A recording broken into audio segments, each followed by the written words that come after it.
Okay, so after I've done my own mixing, thank you by the way very much again for this. We are here to talk a little bit more about the technology, and I'm here with Olga, who's the head of the lab and manufacturing at yours truly.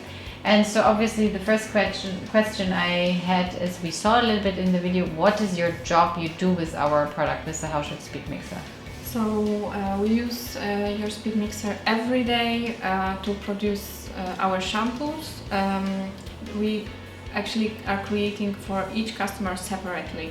So we use your mixer every, let's say, 5 minutes. Every time we create a new formulation for the new customer, we have to mix it separately as a just small batch. So actually it helps you to be very quick and change every time. Not only quick, but it makes it possible. Yeah.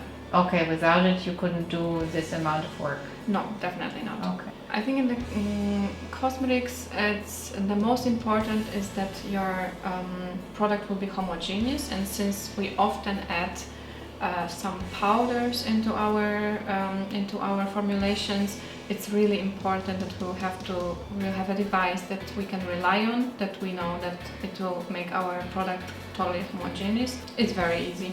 It's very easy, and I think, of course, every time someone new comes to the lab or to the manufacturer, we have to show them, but I think it's basically almost self-explaining, and you don't need a long training. Right. Hand mixing would not work. We would lose too much of our product, I think, and we tried other mixers on the way, but I think that we made a great decision to choose this one because we can really rely on it.